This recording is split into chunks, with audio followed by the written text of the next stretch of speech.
যে সৃষ্টির পেছনে উদ্দেশ্যটা কি, এটা প্রত্যেক মানুষেরই মাথাতে অন্তত জীবনে একবার আসবে। হতে পারে সেই লোক ধনী অথবা গরিব, রাজা অথবা প্রজা, কালো বা সাদা, হলুদ বা বাদামি, সে থাকতে পারে আমেরিকায় বা ইংল্যান্ডে, অথবা থাকতে পারে ভারতে বা সৌদি আরবে। এই প্রশ্নটা পৃথিবীর প্রত্যেক মানুষের মাথাতেই জীবনে অন্তত একবার উঁকি দিয়ে যাবে। আমাদের কেন সৃষ্টি করা হয়েছে? আমরা এই পৃথিবীতে কেন? আমাদের এখানে আসার উদ্দেশ্যটা কি? আর পৃথিবীর বেশিরভাগ মানুষই মনে করে যে অবশ্যই এখানে একজন সৃষ্টিকর্তা আছেন, মানে সর্বশক্তিমান ঈশ্বর, আর ঈশ্বরের কারণেই এখানে এসেছি। তবে সামান্য কিছু মানুষ আছে যারা বিশ্বাস করে না যে সৃষ্টিকর্তা বলে কেউ একজন আছেন, মানে সর্বশক্তিমান ঈশ্বর। আর তারা মনে করে যে এই মহাবিশ্ব সৃষ্টি হয়েছে পুরোপুরি দুর্ঘটনাক্রমে, আর আমরা মানুষরাও এই পৃথিবীতে এসেছি এরকম দুর্ঘটনাক্রমে। ধরেন সাগরের বিচে দেখলেন একটা মানুষের পায়ের ছাপ। সে সময় একজন লজিক্যাল মানুষ চিন্তা করবে এই পায়ের ছাপ তৈরি হয়েছে কোনো মানুষের হাঁটার কারণে। একজন লজিক্যাল মানুষ ভাববে না যে পায়ের ছাপটা তৈরি হয়েছে দুর্ঘটনাক্রমে, অথবা পায়ের ছাপটা তৈরি হয়েছে সমুদ্রের পানির স্রোতে। যখন পানি চলে যায় তখন পায়ের ছাপ তৈরি হয়। একজন লজিক্যাল মানুষ বুঝতে পারবে যে পায়ের ছাপটা তৈরি করেছে কোনো একজন মানুষ, এটার একটা উদ্দেশ্য আছে, কেন এটা তৈরি হয়েছে। এখন এই প্রশ্নটা যে সৃষ্টির পেছনে উদ্দেশ্যটা কি, এর উত্তর দেয়া যায় দুটো দৃষ্টিভঙ্গি থেকে। এক নাম্বার হচ্ছে সৃষ্টিকর্তার দৃষ্টিভঙ্গি থেকে, মানে সর্বশক্তিমান ঈশ্বরের। আর দুই নাম্বার হলো সৃষ্ট জিনিসের দৃষ্টিভঙ্গি থেকে, মানুষের দৃষ্টিভঙ্গি। এখানে প্রথম দৃষ্টিভঙ্গিটা হচ্ছে আমাদের স্রষ্টা সর্বশক্তিমান ঈশ্বরের দৃষ্টিভঙ্গি। কোন কারণে তিনি মানুষকে সৃষ্টি করেছেন, কোন কারণে এত কিছু তিনি সৃষ্টি করেছেন। আর দুই নম্বর সৃষ্টি করা জিনিসের দৃষ্টিভঙ্গি থেকে, মানে মানুষের দৃষ্টিভঙ্গি, যে সর্বশক্তিমান ঈশ্বর কেন আমাদের সৃষ্টি করেছেন। যেসব লোকজন সর্বশক্তিমান ঈশ্বরের অস্তিত্বকে মেনে নিতে চায় না, তারা মনে করে যে আমরা মানুষরা এই পৃথিবীতে এসেছি দুর্ঘটনাক্রমে। তাহলে সেই ফিলোসফি অনুযায়ী মানুষ আর অন্যান্য সৃষ্ট জিনিসের মধ্যে কোনো পার্থক্য নেই, সবাই এসেছে দুর্ঘটনাক্রমে। মানুষ আর অন্যান্য পশু পাখি সবাই দুর্ঘটনাক্রমে। এই লোকগুলোর জীবনে নির্দিষ্ট কোনো উৎস নেই, তাদের অস্তিত্বের পেছনে কোনো উদ্দেশ্যও নেই, আর তারা অন্যান্য পশু পাখির মতোই জীবন ধারণ করে, খায়, তারা ঘুমায়, আরাম করে, বংশবিস্তার করে, ব্যাস। তাহলে মানুষ আর অন্যান্য পশু পাখির জীবনের উদ্দেশ্য একই হয়ে গেল, খাওয়া, পান করা, ঘুমানো, আরাম করা, বংশবিস্তার। যেহেতু তাদের জীবনের কোনো উদ্দেশ্য নেই, তারা এইসব কাজে দক্ষ হওয়ার চেষ্টা করে, যেমন খাওয়া দাওয়া, পান করা, চলাফেরা। তারা হয়ে যায় বস্তুবাদী। আর সেই কারণেই এই লোকগুলোর কাছে বস্তুবাদ হয়ে যায় ঈশ্বর। আর এই বস্তুবাদের কারণে এই লোকগুলোই তৈরি করে ড্রাগস, টাকা কামানোর জন্য, আরামাইশের জন্য। তারা তৈরি করে বোমা, ভয়ঙ্কর সব মারণাস্ত্র, লিপ্ত হয় অবাধ যৌনাচারে, ব্যভিচারে, তারপর সমকামিতায় আর পর্নোগ্রাফিতে। এতে তাদের মধ্যে কোনো বিকার নেই। তারা ড্রাগস তৈরি করুক অথবা পর্নোগ্রাফিতে ব্যস্ত থাকুক, তাদের মূল উদ্দেশ্যটা বস্তুবাদ ছাড়া আর কিছুই নয়। আসুন আজকে আমরা এই প্রশ্নটার উত্তর খোঁজার চেষ্টা করি দুটো দৃষ্টিভঙ্গি থেকেই, যে সৃষ্টির উদ্দেশ্যটা আসলে কি। প্রথমে আমরা দেখব আমাদের সৃষ্টিকর্তার দৃষ্টিভঙ্গি, সর্বশক্তিমান ঈশ্বরের দৃষ্টিভঙ্গি, অর্থাৎ আল্লাহ সুবহানাহু ওয়া তাআলার দৃষ্টিভঙ্গি। কোন কারণে তিনি মানুষকে সৃষ্টি করেছেন। আল্লাহ সুবহানাহু ওয়া তাআলা কোরআনে বলেছেন, সূরা গাফির অধ্যায় নম্বর 40 আয়াত নম্বর 57, যে আকাশমণ্ডলী আর পৃথিবীর সৃষ্টি অনেক মহান মানুষের সৃষ্ট জিনিসের চেয়ে, কিন্তু অধিকাংশ মানুষ এখনো সেটা বুঝতে পারে না। অনেক মানুষ মনে করে যে আমরা হলাম সৃষ্টির সেরা জীব, তবে আল্লাহ বলেছেন আকাশমণ্ডলের পৃথিবীর সৃষ্টি মানুষের সৃষ্ট জিনিসের চেয়ে অনেক বেশি মহান। এখন যদি উত্তর দিতে হয় যে কেন আল্লাহ সুবহানাহু ওয়া তাআলা সর্বশক্তিমান ঈশ্বর আমাদের সৃষ্টি করলেন, আল্লাহ সুবহানাহু ওয়া তাআলার অন্যতম একটা বৈশিষ্ট্য, ঈশ্বরের বৈশিষ্ট্য হচ্ছে সৃষ্টিকর্তা, সেরা সৃষ্টিকর্তা। আর আল্লাহ পবিত্র কোরআনে বলেছেন সূরা মুমিনুন অধ্যায় নম্বর 23 আয়াত নম্বর 14 যে আমাদের স্রষ্টা আল্লাহ সুবহানাহু ওয়া তাআলা, তিনি সর্বোত্তম স্রষ্টা। যদি একজন স্রষ্টা থাকেন, তার বৈশিষ্ট্য যদি হয় সৃষ্টিকর্তা, তার সৃষ্ট জিনিস থাকতে হবে। যদি কোনো সৃষ্টি না থাকে তাহলে কোনো সৃষ্টিকর্তা থাকবে না। যেমন ধরেন আপনি বললেন যে ওই লোকটা সেরা লেখক, তাকে প্রশ্ন করা হবে যে আপনি কি কি জিনিস লিখেছেন, আপনার লেখা বইগুলো কোথায়, আর্টিকেলগুলো কোথায়। সেই লোক তখন বই বা আর্টিকেল দেখালে আমরাও বলতে পারি যে হ্যাঁ, এই লোকই সেরা লেখক। একইভাবে আল্লাহ তাআলার অন্যতম একটা বৈশিষ্ট্য হচ্ছে সৃষ্টিকর্তা, সর্বোত্তম সৃষ্টিকর্তা। তাহলে অবশ্যই তার সৃষ্টি থাকবে। তবে তার মানে এই না যে আল্লাহ সুবহানাহু ওয়া তাআলা তার সৃষ্টির উপরেই নির্ভরশীল। আল্লাহ পবিত্র কোরআনে বলেছেন সূরা জুমার অধ্যায় নম্বর 39 আয়াত নম্বর 62 যে আল্লাহ সুবহানাহু ওয়া তাআলা সবকিছুর স্রষ্টা এবং তিনি তার সৃষ্টির উপরে সৃষ্টিকর্তাকে আরবি করলে হবে খালিক, যিনি সৃষ্টি করেন। মূল আরবি শব্দ খালাকা। খালাকা এটাকে দুই ভাগে ভাগ করা যায়। খালাক শব্দের একটা মানে হচ্ছে একটা জিনিস থেকে অন্য কিছু জিনিস তৈরি। এই কাজটা আল্লাহ তাআলার পাশাপাশি আমরা মানুষ আর অন্যান্য পশু পাখিও পারি।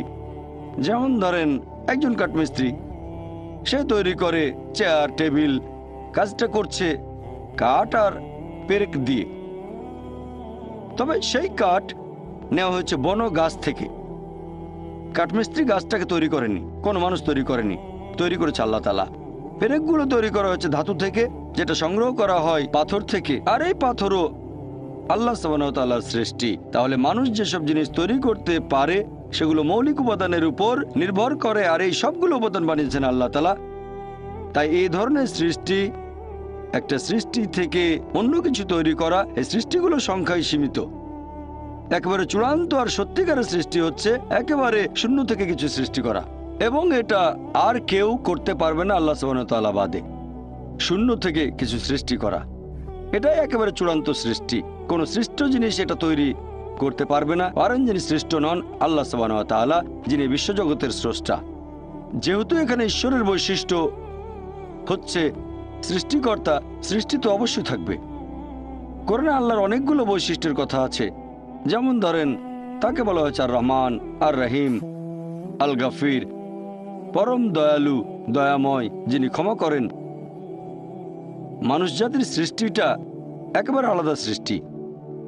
আমরা মানুষ, আমাদের স্বাধীন ইচ্ছা আছে।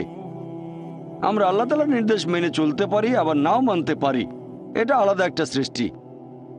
আর যেহেতু আল্লাহ তাআলাকে মান্য অথবা অমান্য করার ক্ষমতা আমাদের আছে, তাই আমরা মাঝে মধ্যে পাপ কাজ করতে পারি।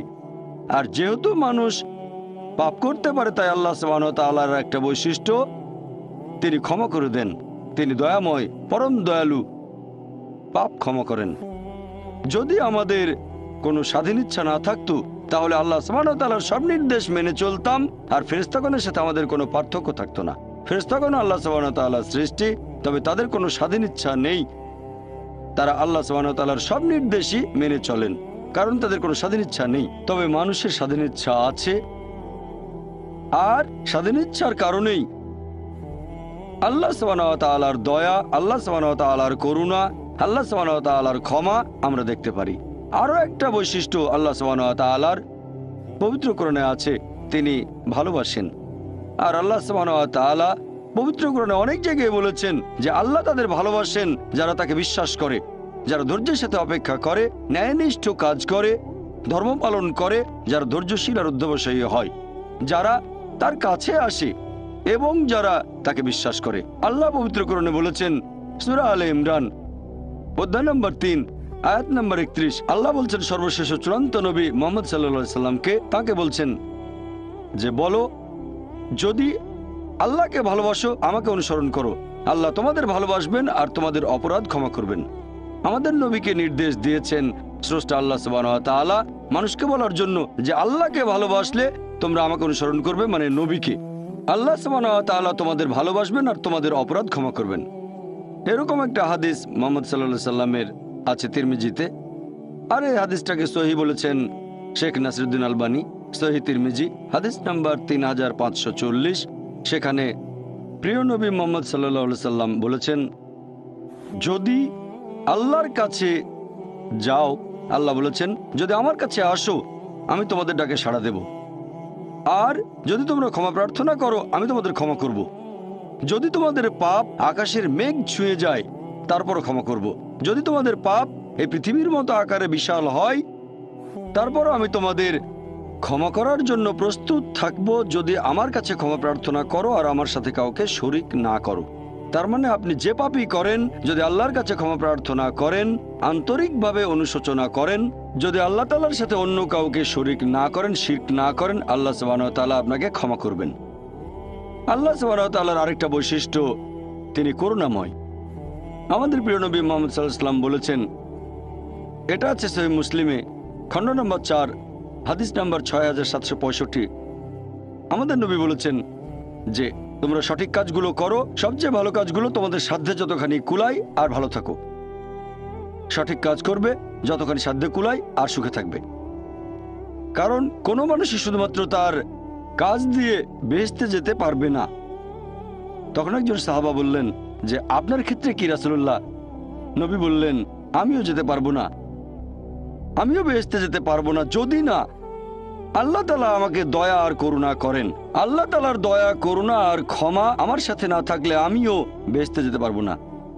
তাহলে আমরা বুঝতে পারলাম যে আল্লাহ সুবহানাহু ওয়া তাআলার করুণা ছাড়া কেউ বেহেশতে যেতে পারবে না।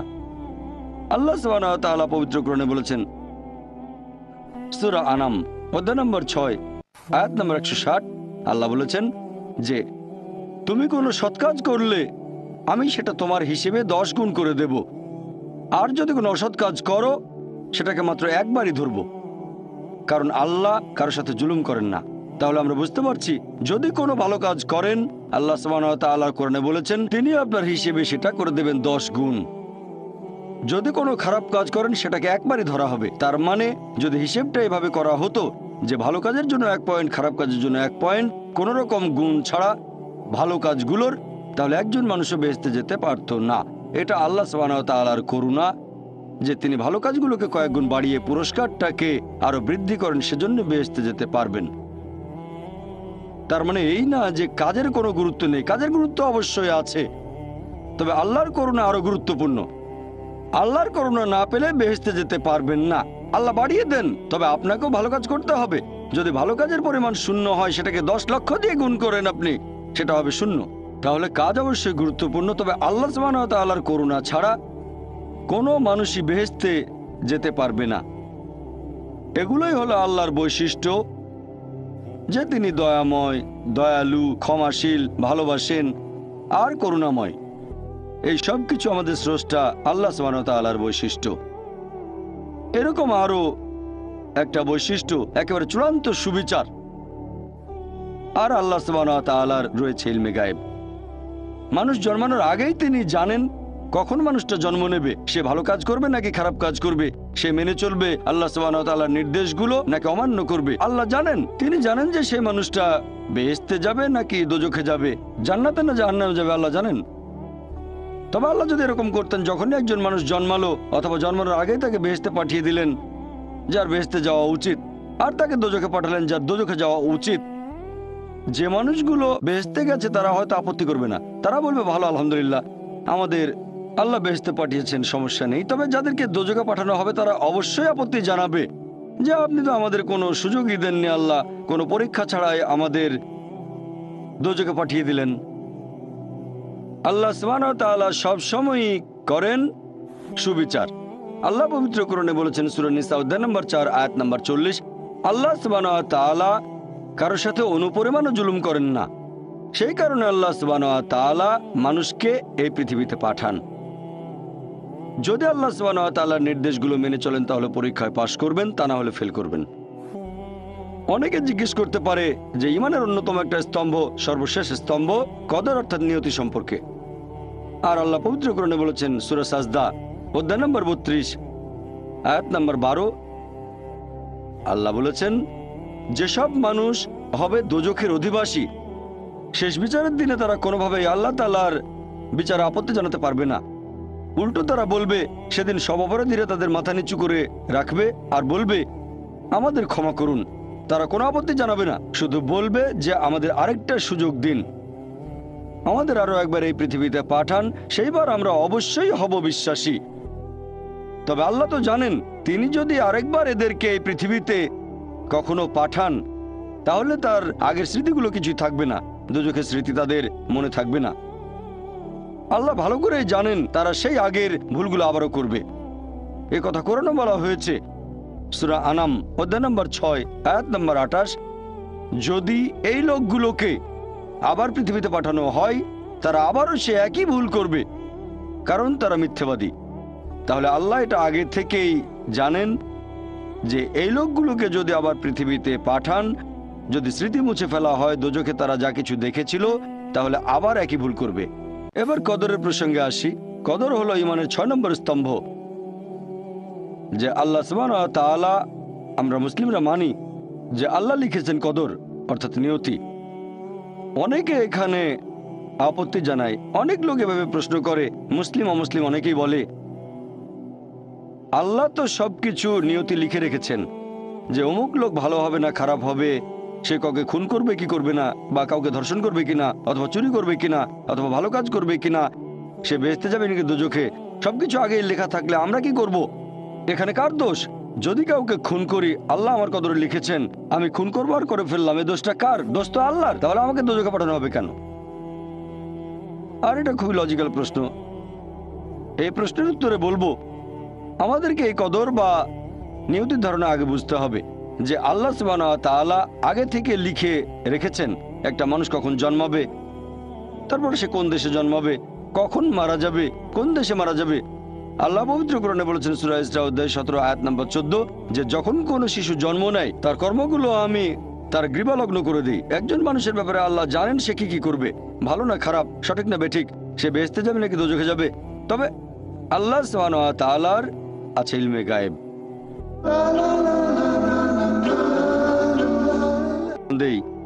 যে ধরেন একটা ক্লাসে একজন টিচার পড়াচ্ছেন 100 জন ছাত্রকে প্রায় 1 বছর ধরে, আর পরীক্ষা শুরুর আগে টিচার অনুমান করলেন যে এই ছাত্রটা এবারের পরীক্ষায় ফার্স্ট হবে, ফার্স্ট ক্লাস ফার্স্ট, এই ছাত্র পাবে সেকেন্ড ক্লাস, এই ছাত্র করবে ফেল।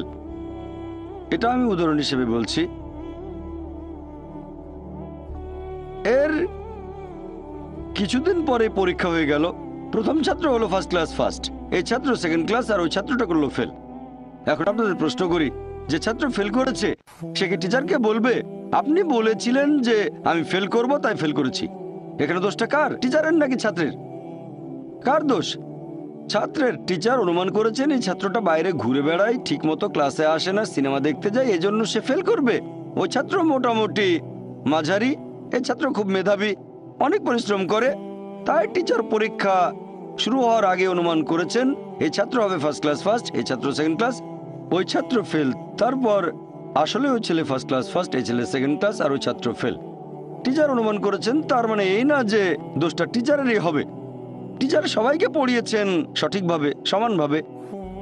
একইভাবে আল্লাহ সুবহানাহু ওয়া তাআলার আছে ইলমে গায়েব, তিনি ভবিষ্যৎ সম্পর্কে জানেন।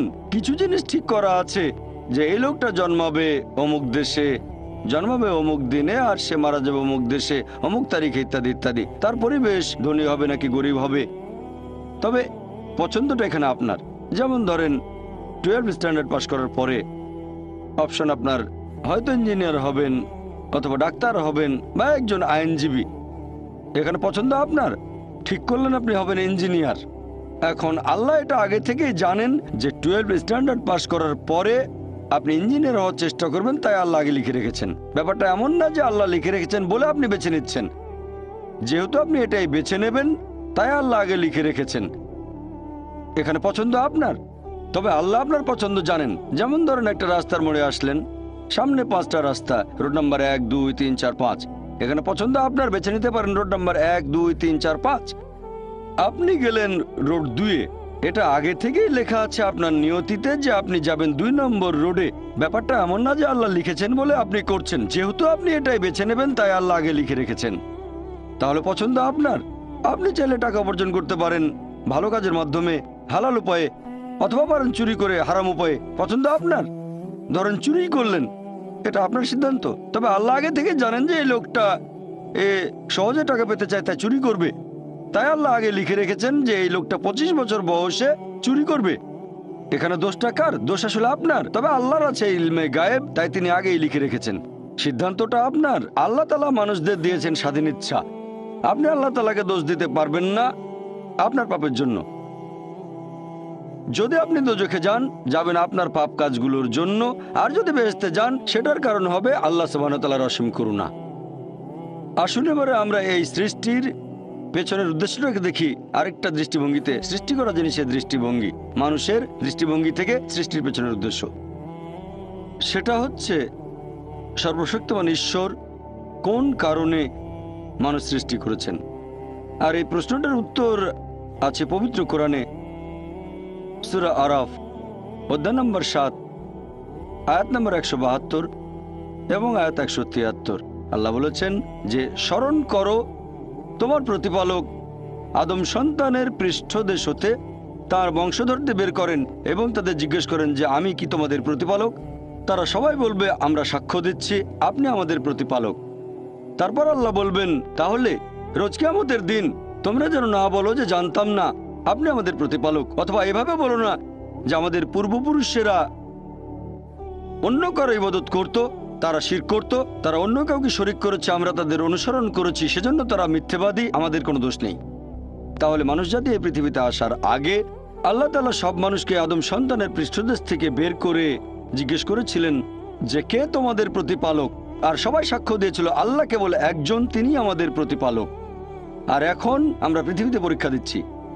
আল্লাহ পবিত্র কোরআনে বলেছেন, আমার লেকচারের শুরুতেও কোরআনের আয়াতটা বলেছিলাম, সূরা জারিয়াত অধ্যায় নম্বর 51 আয়াত নম্বর 56। আল্লাহ বলেছেন যে আমি সৃষ্টি করেছি জিন এবং মানুষ যাতে তারা আমার ইবাদত করে। ওমা খালাকতুল জিন্না ওয়াল ইনসা ইল্লা লিয়াবুদুন। আমি সৃষ্টি করেছি জিন এবং মানুষ যাতে তারা আমার ইবাদত করে। তাহলে মানুষ এবং জিন সৃষ্টি করার পেছনের উদ্দেশ্যটা হচ্ছে যাতে তারা আল্লাহ তাআলার ইবাদত করে। ইবাদতের ইংরেজি ওয়ারশিপ। আর আপনারা দেখবেন এই ইংরেজি শব্দ ওয়ারশিপ এসেছে প্রাচীন একটা ইংরেজি শব্দ থেকে, ওয়ার্তেস্কাইফ, যার মানে সম্মান করা। আর আপনারা যদি নতুন সংস্করণের ওয়েবস্টার ডিকশনারি দেখেন, সেটা বলছে ওয়ারশিপ মানে কোনো ঈশ্বর বা দেবতার আরাধনা করা এবং সম্মান করা। ঈশ্বরের আরাধনা এবং সম্মান করা। আর এই ওয়ারশিপ শব্দের আরবি করলে হবে ইবাদা। ওমা খালাকতুল জিন্না ওয়াল ইনসা ইল্লা লিয়াবুদুন। এই ওয়ারশিপ শব্দের আরবি হচ্ছে ইবাদা। এই ইবাদার মূল আরবি শব্দ হচ্ছে আব্দ, যার মানে হচ্ছে ভৃত্য। আর একজন ভৃত্যের দায়িত্ব তার মনিবের যাবতীয় ইচ্ছার আদেশগুলো পালন করা। তাহলে ইবাদা মানে আল্লাহ সুবহানাহু ওয়া তাআলার ইচ্ছার কাছে সম্পূর্ণভাবে আত্মসমর্পণ করা।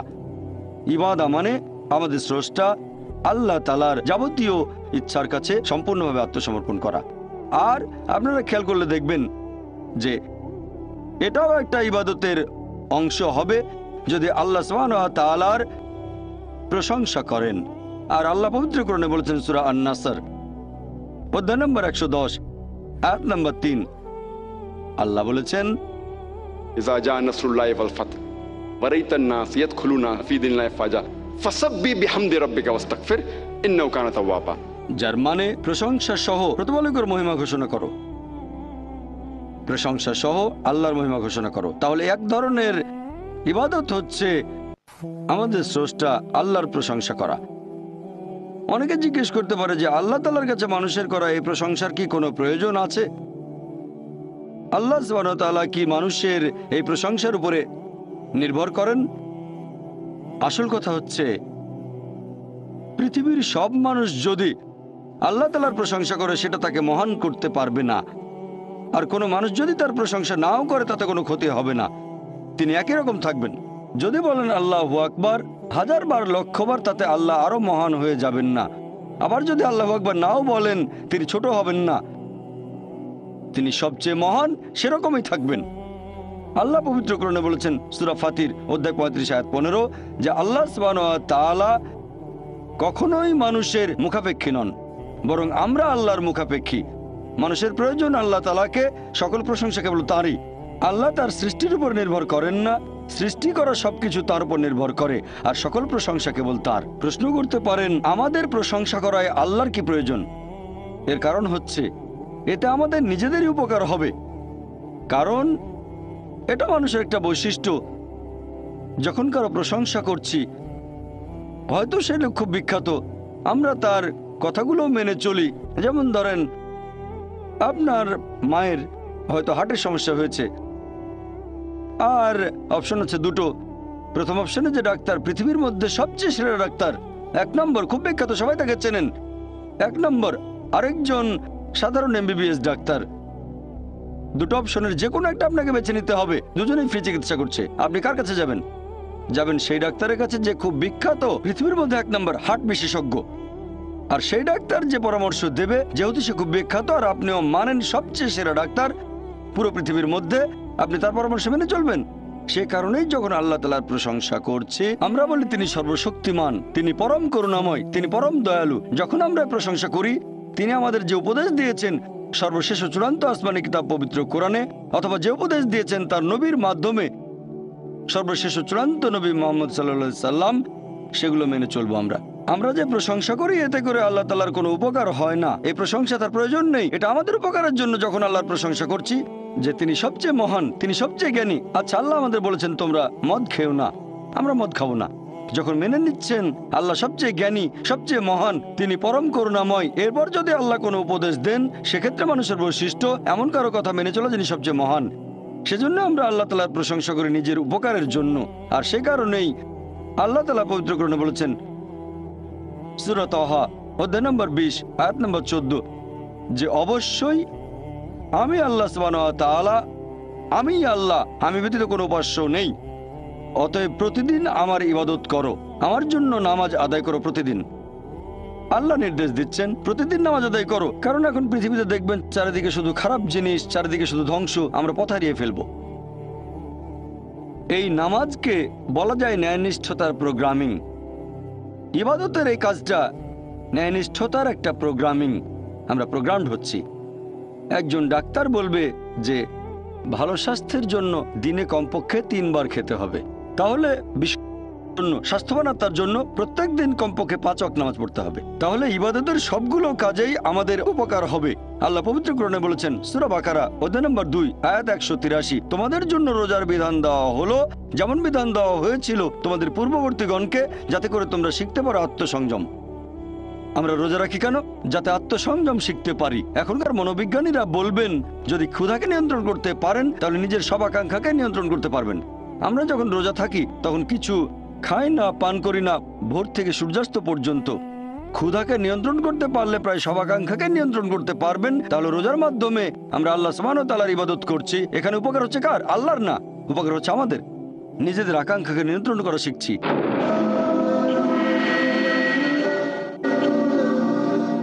আল্লাহ পবিত্র কোরআনে বলেছেন সূরা মাইদা অধ্যায় নম্বর 5 আয়াত নম্বর 90 ইয়া আইয়ুহাল্লাযিনা আমানু, হে মুমিনগণ, ইন্নামাল খামরু ওয়াল মাইসিরু, নিশ্চয়ই মদ পান এবং জুয়া খেলা, ওয়াল আনযাবু ওয়াল আজলামু, মূর্তি পূজার বেদি এবং ভাগ্য নির্ণায়ক স্বর, রিজসুম মিন আমালিশ শাইতান, এগুলো সব শয়তানের কাজ। ফাজতানিবু লাকুম তুফলিহুন, এগুলো বর্জন করো যাতে সফল কাম হতে পারো। এখানে আল্লাহ সুবহানাহু ওয়া তাআলা আমাদের নির্দেশ দিচ্ছেন যে হে মুমিনগণ, নিশ্চয়ই মদ পান এবং জুয়া খেলা, মূর্তি পূজার বেদি মানে মূর্তি পূজা করা, ভাগ্য নির্ণায়ক স্বর মানে ভাগ্য গণনা, এগুলো শয়তানের কাজ। এগুলো বর্জন করো যাতে সফল কাম হতে পারো।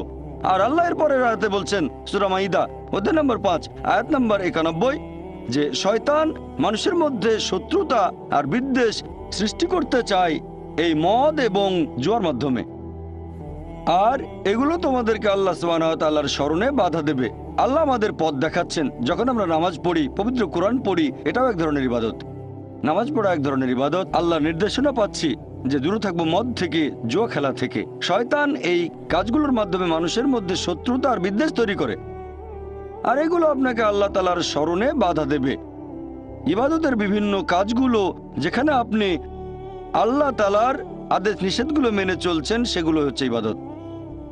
মানুষ যখন আল্লাহ সুবহানাহু ওয়া তাআলার কোনো আদেশ নিষেধ মেনে চলছে, তখনই সেটা ইবাদত। তবে আপনাকে সে কাজটা করতে হবে সঠিকভাবে। এখানে আমাদেরকে দুটো শর্ত পূরণ করতে হবে। এক নাম্বার হচ্ছে যে আপনি সেই কাজটা করবেন শুধুমাত্র আল্লাহ সুবহানাহু ওয়া তাআলার সন্তুষ্টি লাভের জন্য। নিজেকে মহান করে দেখবেন না, নিজের প্রশংসা করবেন না। আপনি যে কাজই করেন সেটা করবেন আল্লাহ সুবহানাহু ওয়া তাআলার সন্তুষ্টি লাভের জন্য। আল্লাহ যেগুলো নির্দেশ করেছেন সেগুলো মানেন আল্লাহ সন্তুষ্টি লাভের জন্য।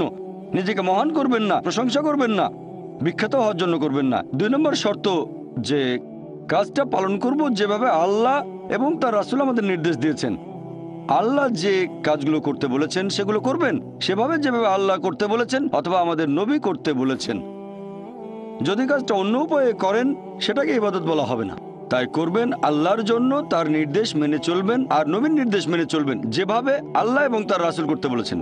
যদি অন্য কোনো উপায়ে করেন তাহলে সেটা সঠিক নয়। আর আমাদের নবী মুহাম্মদ সাল্লাল্লাহু আলাইহি ওয়াসাল্লামের একটা হাদিস আছে সহিহ মুসলিমে, খণ্ড নম্বর 2, হাদিস নম্বর 1885। আমাদের নবী মুহাম্মদ সাল্লাল্লাহু আলাইহি ওয়াসাল্লাম বলেছেন, সবচেয়ে খারাপ যে কাজটা সেটা হলো ধর্মে নতুন কিছু সংযোজন, নতুন কিছুর প্রচলন। এটা একটা অভিশাপ। আর ধর্মে নতুন সংযোজন তোমাদের নিয়ে যাবে দোজখে। তার মানে সবচেয়ে খারাপ যে কাজটা সেটা বিদআহ। ধর্মে নতুন কিছু সংযোজন এটা একটা অভিশাপ আর আপনাদের নিয়ে যাবে দোজখে। এখন ইবাদত করার ক্ষেত্রে একটা কমন নিয়ম আছে যে সব ধরনের ইবাদতের কাজ নিষিদ্ধ শুধুমাত্র পবিত্র কোরআন এবং হাদিসে যেটা বলা আছে সেই নিয়ম বাদে। যে নিয়মের কথা আমাদের বলেছেন আল্লাহ এবং তার রাসূল, অন্য সব ধরনের ইবাদত হারাম, এগুলো সব নিষিদ্ধ। শুধু সেই নিয়ম বাদে যেটা বলা হয়েছে কোরআনে আর বলা হয়েছে আমাদের নবীর বিভিন্ন হাদিসে। তারপর আপনারা দেখবেন যে পৃথিবীতে মানুষ সৃষ্টি করার পেছনের উদ্দেশ্যটা যাতে আমরা আল্লাহর ইবাদত করি।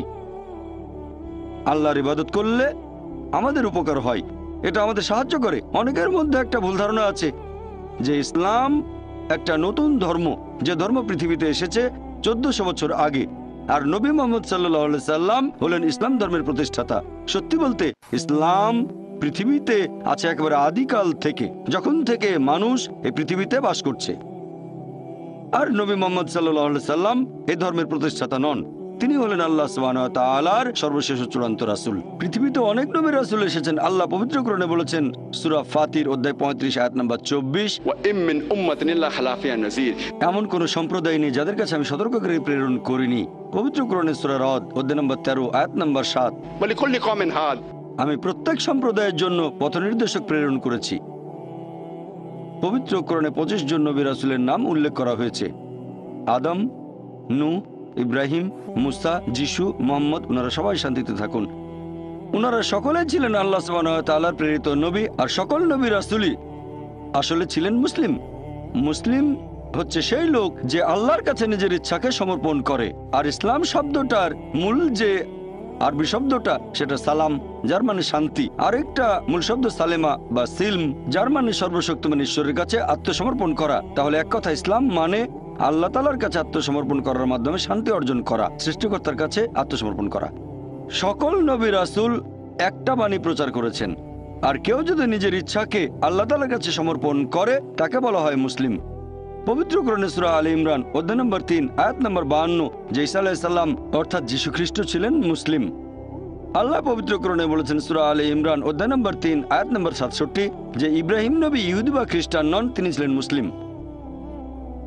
আর যেহেতু আমাদের সৃষ্টিকর্তা একজন, মানুষ জাতি একটা, তাই ধর্মও হওয়া উচিত একটা।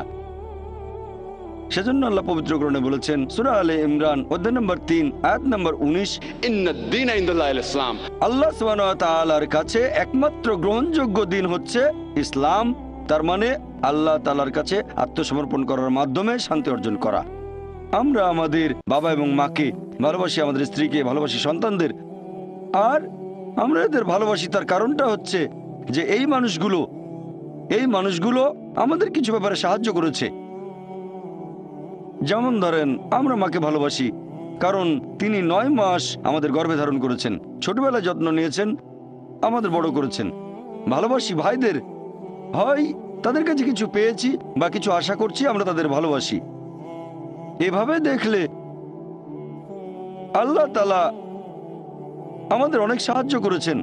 আল্লাহ পবিত্র কোরআনে বলেছেন, সূরা ইব্রাহিম অধ্যায় নম্বর 14 আয়াত নম্বর 34, যদি তোমরা আল্লাহ তাআলার অনুগ্রহ গণনা করো তার সংখ্যা নির্ণয় করতে পারবে না। তাহলে সামান্য কিছু সাহায্যের জন্য বাবা মাকে যদি আমরা এত ভালোবাসি, আল্লাহ সুবহানাহু ওয়া তাআলাকে কত ভালোবাসা উচিত। ভালোবাসা বিভিন্ন রকম। আমরা মানুষরা পশু পাখিদেরও ভালোবাসি, মানুষদেরও ভালোবাসি। তবে পশু পাখির প্রতি আমরা যে ভালোবাসা দেখাই সেটা একটু আলাদা ধরনের, মানুষের প্রতি মানুষের ভালোবাসার চেয়ে একটু আলাদা। একইভাবে আল্লাহ সুবহানাহু ওয়া তাআলার প্রতি ভালোবাসা, এটা মানুষের প্রতি মানুষের ভালোবাসার চেয়ে বেশ আলাদা হবে। এটার অবস্থান অনেক উপরে।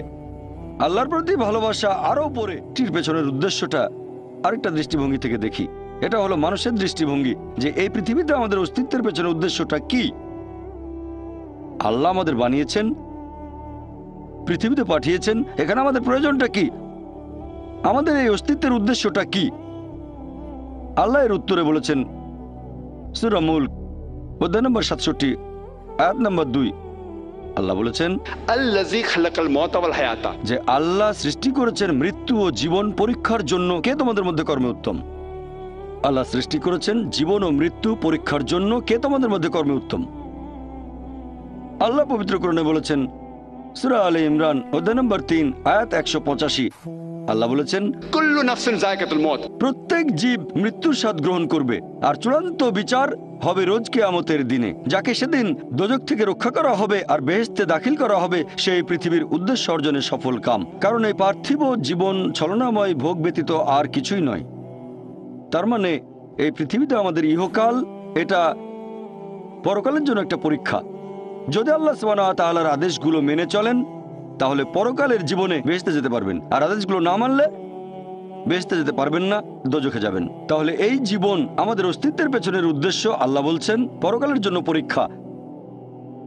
আর আল্লাহ পবিত্র কোরআনে বলেছেন সূরা আনকাবুত অধ্যায় নম্বর 29 আয়াত নম্বর 2, যে তোমরা কি মনে করো আমরা ঈমান এনেছি এটা বললেই তোমাদের ছেড়ে দেওয়া হবে? তোমাদের অবশ্যই পরীক্ষা নেব। যদি শুধু মুখে বলেন আল্লাহকে বিশ্বাস করি, আমি একজন মুসলিম, আমি একজন মুমিন, এটা বললেই আল্লাহ ছেড়ে দেবেন? এখানেই পরীক্ষা শেষ? আল্লাহ বলছেন তোমরা জানো না আমি পরীক্ষা করব? শুধু বললেন আমি একজন মুসলিম, শুধু মুখে বললেন আমি বিশ্বাসী, মুখে বললেন আমি আল্লাহর কাছে নিজের ইচ্ছাকে সমর্পণ করি, তাহলে আপনাকে ছেড়ে দেওয়া হবে না। আল্লাহ অবশ্যই পরীক্ষা করবেন। আল্লাহ পবিত্র কোরআনে বলেছেন সূরা বাকারা অধ্যায় নম্বর 2 আয়াত নম্বর 155, আমি অবশ্যই তোমাদের পরীক্ষা করব ক্ষুধার ভয় দিয়ে, জীবন আর ধন সম্পদের ক্ষয়ক্ষতি দিয়ে, এবং ফল ও ফসলের ক্ষয়ক্ষতি দিয়ে। আর শুভ সংবাদ দাও তাদের যারা ধৈর্যশীল। আল্লাহ সবাইকে পরীক্ষা করবেন ভয় দিয়ে, ক্ষুধা দিয়ে, জীবন আর ধন সম্পদের ক্ষয়ক্ষতি দিয়ে, ফল ফসলের ক্ষয়ক্ষতি দিয়ে। আল্লাহ অবশ্যই পরীক্ষা করবেন। আর আল্লাহ এক একজনকে এক একভাবে পরীক্ষা করেন। আল্লাহ পবিত্র কোরআনে বলেছেন সূরা আনাম অধ্যায় নম্বর 6 আয়াত নম্বর 165। আল্লাহ বলেছেন যে তিনি কিছু মানুষকে অন্যদের তুলনায় বেশি মর্যাদা দান করেছেন। আল্লাহ সুবহানাহু ওয়া তাআলা কিছু মানুষকে অন্য মানুষদের তুলনায় বেশি মর্যাদা দিয়েছেন। আল্লাহ কোরআনে বলেছেন সূরা নাহল অধ্যায় নম্বর 16 আয়াত নম্বর 71, যে তিনি কিছু মানুষকে অন্য মানুষের তুলনায় শ্রেষ্ঠত্ব দান করেছেন। আল্লাহ এই কথা আবারও বলেছেন সূরা আনাম অধ্যায় নম্বর 6 আয়াত নম্বর 165, যে আল্লাহ সুবহানাহু ওয়া তাআলা কিছু মানুষকে অন্যদের তুলনায় বেশি মর্যাদায় উন্নীত করেছেন, আর তিনি যা দিয়েছেন তার ভিত্তিতেই তোমাদের বিচার করা হবে। এখানে অনেক লোকজন এভাবে প্রশ্ন করে আল্লাহ তাআলা এখানে সুবিচার করবেন কিভাবে? কেউ হয়তো জন্মায় গরিব পরিবারে, আবার কেউ জন্মায় ধনী পরিবারে, কেউ জন্মায় ভালো স্বাস্থ্য নিয়ে, কেউ জন্মায় অসুস্থ হয়ে। এটাই তো অবিচার। আল্লাহ তাআলা সুবিচার করেন না। তিনি এইসব আলাদা মানুষের জন্য আলাদা বিচার করবেন কিভাবে? আমরা জানি যে পার্থিব জীবনে আছে জন্ম আর মৃত্যু, বিভিন্ন অসুখ হতে পারে, কেউ গরিব কেউ ধনী, এই সবই আসলে পরীক্ষা। আর আল্লাহ পবিত্র কোরআনে বলেছেন সূরা আনফাল অধ্যায় নম্বর 8 আয়াত নম্বর 28 আল্লাহ বলেছেন যে অবশ্যই তোমাদের ধন সম্পদ আর সন্তান সন্ততি এগুলো তোমাদের জন্য পরীক্ষা। এরপর সূরা মুনাফিকুন অধ্যায় নম্বর 63 আয়াত নম্বর 9 যে তোমাদের সম্পদ আর সন্তান সন্ততি যেন তোমাদেরকে আল্লাহ তাআলার স্মরণে উদাসীন না করে। আল্লাহ তাআলা এক একজন মানুষকে এক একভাবে পরীক্ষা করেন। আপনি যদি কাউকে জিজ্ঞেস করেন যে ভালো কাজগুলো কি কি আর ভালো কাজগুলো কি, এ ব্যাপারে আস্তিক নাস্তিক সব ধরনের মানুষই তখন বলবে ভালো কাজ হচ্ছে দান করা, নিজে সন্তুষ্ট থাকা। কয়েকটা ভালো কাজের কথা বললে দান খয়রাত থাকবে। এখন একজন মানুষ পরোপকারী কি না সেটা আল্লাহ কিভাবে পরীক্ষা করবেন? কিন্তু সবার সম্পদ যদি সমান থাকে, পরীক্ষার ব্যাপারটা তাহলে আসবে কিভাবে? পরীক্ষা তখনই নেওয়া যাবে যখন কেউ হবে ধনী আর কেউ হবে গরিব। তাই আল্লাহ তাআলা এক একজনকে এক একভাবে পরীক্ষা করেন। হয়তো কেউ জন্ম নিয়েছে ধনী পরিবারে, তাই সম্পদ অনেক বেশি, আবার কেউ জন্মায় গরিব হয়ে। তবে যে লোকটা ধনী, ইসলামিক শরিয়া অনুযায়ী ইসলাম ধর্মের একটা স্তম্ভ হচ্ছে জাকাত, যে প্রত্যেক ধনী লোক যাদের সঞ্চয় নিসাব লেভেলের উপরে 85 গ্রাম স্বর্ণ, সে প্রতি হিজরি বছরে সেই সঞ্চয়ের 2.5% জাকাত হিসেবে দান করে দেবে। সেই লোক হতে পারে লাখপতি, হতে পারে কোটিপতি। যদি সে ঠিকমতো জাকাত দেয় তাহলে সে পাবে 5 নম্বর। হয়তো সে পুরো জাকাত দিল না, সামান্য কিছু অংশ দান করলো, যা দেওয়ার কথা তার 20% দিল, যেটা দেওয়া উচিত তার সামান্য অংশ দিল, তাহলে সে ফেল করবে। আবার কেউ হয়তো জাকাতই দেবে না, একেবারেই শূন্য। আর গরিব লোককে কোনো জাকাত দিতে হবে না, সেভাবে ফুল নাম্বার। কিন্তু আমরা মানুষরা এভাবে বলি, আহা বেচারা লোকটা খুব গরিব, এই লোকটার জীবনে শুধু সমস্যা আর সমস্যা। আর ধনীদের দেখে আমরা মুগ্ধ হই। আমাদের প্রিয় নবী বলেছেন যে একজন ধনী লোকের বেহেশতে প্রবেশ করা গরিবের চেয়ে অনেক বেশি কঠিন। আর পবিত্র কোরআন বলছে সূরা আনফাল অধ্যায় নম্বর 8 আয়াত নম্বর 28, ধন সম্পদ তোমাদের জন্য পরীক্ষা, এটা পরীক্ষা। আমরা বোকা, তাই এভাবে চিন্তা করি যে এই লোকটার অনেক টাকা, আল্লাহ অনেক রহমত দিয়েছেন, এটা একটা পরীক্ষা। যদি এই রহমত ঠিক মতো ব্যবহার না করেন, এটা অবশ্যই রহমত, তবে এই পরীক্ষায় ফেল করার সম্ভাবনা অনেক বেশি। যেমন ধরেন বোর্ডের একটা পরীক্ষার প্রশ্ন, গত বছরের কথা, 2 বছর আগের কথা, 2002 সালের কথা। সেবারের প্রশ্ন খুব কঠিন ছিল, বেশিরভাগ ছাত্রছাত্রী উত্তর দিতে পারেনি। পরের বছর সেই প্রশ্নটা আসলো না, তখন এটা বলা বোকামি, ও দুঃখ, এবার তো আসলো না। আপনি তো খুশি হবেন যে এবার আসেনি। তাহলে সম্পদ একটা পরীক্ষা। তাহলে যাদের ধন সম্পদ নেই তাদের জন্য ধনীদের তুলনায় বেহেশতে যাওয়াটা অনেক সহজ। আল্লাহ এক একজনকে এক একভাবে পরীক্ষা করেন। সেজন্য আল্লাহ বলেছেন তোমাদের ধন সম্পদ যেন তোমাদেরকে আল্লাহ তাআলার স্মরণে উদাসীন না করে, এটা একটা পরীক্ষা। নিজে সন্তুষ্ট থাকা। আর আমাদের নবী মুহাম্মদ সাল্লাল্লাহু আলাইহি ওয়াসাল্লাম বলেছেন, এটা আছে সহিহ বুখারীতে খণ্ড নম্বর 8 হাদিস নম্বর 447, নবী বলেছেন যদি কারো কাছে একটা পর্বত সমান স্বর্ণ থাকে, সে এরকম আরেকটা চায়। যদি কারো কাছে 1 পাহাড় স্বর্ণ থাকে, তারপরও সে আরেকটা স্বর্ণের পাহাড় চায়। আর সর্বশেষে তার মুখগহ্বর পূর্ণ হয় কবরের মাটি দিয়ে। সে যত ধনী লোকই হোক, হয়তো সে পৃথিবীর মধ্যে সবচেয়ে ধনী লোক, তারপরও সে আরো বেশি সম্পদ চায়। মানুষ সন্তুষ্ট হয় না, বেশিরভাগ মানুষ কখনো সন্তুষ্ট হয় না। আল্লাহ পবিত্র কোরআনে বলেছেন সূরা নিসা অধ্যায় নম্বর 4 আয়াত নম্বর 32 যে আল্লাহ যেটা দিয়ে অন্য মানুষকে শ্রেষ্ঠত্ব দান করেছেন সেটার উপরে তোমরা কোনো রকম লালসা করো না। এভাবে বলবেন না যে হে আল্লাহ তুমি অমুককে অনেক সম্পদ দিয়েছো, অমুককে অনেক সুন্দর একটা গাড়ি দিয়েছো। এমন কিছু আল্লাহর কাছে চাইবেন না যেটা অন্য কাউকে আল্লাহ দিয়েছেন, এতে লোকসান হবে আপনার। আর আমাদের প্রিয় নবী মুহাম্মদ সাল্লাল্লাহু আলাইহি সাল্লাম বলেছেন, এটা আছে সহিহ বুখারীতে খণ্ড নম্বর 4, আমাদের নবী বলেছেন যে সেই লোকদের দেখো যাদের ভাগ্য তোমার চেয়ে খারাপ, সেই সব লোককে দেখো না যারা তোমার চেয়ে বেশি ভাগ্যবান। তা না হলে তোমরা আল্লাহ তাআলাকে স্মরণ করায় অবহেলা করতে পারো, তা না হলে প্রতিপালকের প্রতি অকৃতজ্ঞ হয়ে যেতে পারো। তাহলে নবী বলেছেন তাদেরকে দেখো যাদের ভাগ্য খারাপ। তখন আপনি বলছেন আচ্ছা এই লোকটার তো কোনো গাড়ি নেই, আমার একটা মারুতি অন্তত আছে। তাকে দেখবেন না যারা সে মার্সিডিজ, ও আমার মার্সিডিজ নেই কেন, ওই লোকের গাড়ি নেই, আমার তো একটা আছে। আপনি আল্লাহকে ধন্যবাদ জানাবেন। যখন মার্সিডিজ গাড়ির মালিকের সাথে নিজেকে তুলনা করবেন, ও আমার কেন মার্সিডিজ গাড়ি দিলেন না, তাদেরকে দেখবেন যাদের ভাগ্য খারাপ। তাহলে আপনি আল্লাহ সুবহানাহু ওয়া তাআলাকে স্মরণ করছেন, আর এটাই বৈশিষ্ট্য মানুষের। এরকম একটা গল্প যে এক লোকের মনে অনেক দুঃখ, কারণ তার কোনো জুতো নেই। তারপরে সে একটা লোককে দেখলো যার একটা পাই নেই। লোকটা অভিযোগ করতো আল্লাহর কাছে যে জুতো নেই, আল্লাহর কাছে অভিযোগ করতো আমার কোনো জুতো নেই। তারপর সেই লোকটাকে দেখলো যার একটা পা নেই, তখন সে আল্লাহকে ধন্যবাদ জানালো, আমার অন্তত দুটো পা আছে। তাহলে সন্তুষ্ট হওয়া একটা পরীক্ষা। আমাদের নবী মুহাম্মদ সাল্লাল্লাহু আলাইহি ওয়াসাল্লাম বলেছেন, এটা আছে সহিহ বুখারীতে খণ্ড নম্বর ৮, যে সত্যিকারের সম্পদ হচ্ছে সন্তুষ্ট হওয়া, ধন সম্পত্তি নয়। সত্যিকারের সম্পদ হলো সন্তুষ্ট হওয়া, পরিতুষ্ট হওয়া। আপনার যা কিছু আছে সেটার জন্য বলবেন আলহামদুলিল্লাহ, সকল প্রশংসা আল্লাহর। তাহলে হবেন সত্যিকারের মুমিন, হবেন সত্যিকারের বিশ্বাসী, হবেন সত্যিকারের মুসলিম, সন্তুষ্ট থাকবেন। অনেকে এভাবে বলে যে কোন কারণে আল্লাহ সুবহানাহু ওয়া তাআলা কিছু মানুষকে জন্ম থেকেই বানিয়েছেন স্বাস্থ্যবান, কিছু মানুষকে আল্লাহ সুস্বাস্থ্য দেন, আর কেউ জন্মায় অসুখ বিসুখ নিয়েই, হয়তো বংশগত কোনো রোগ, হার্ট ডিজিজ, কেউ বা জন্মায় বিকলাঙ্গ হয়ে। আল্লাহ কি অবিচার করছেন?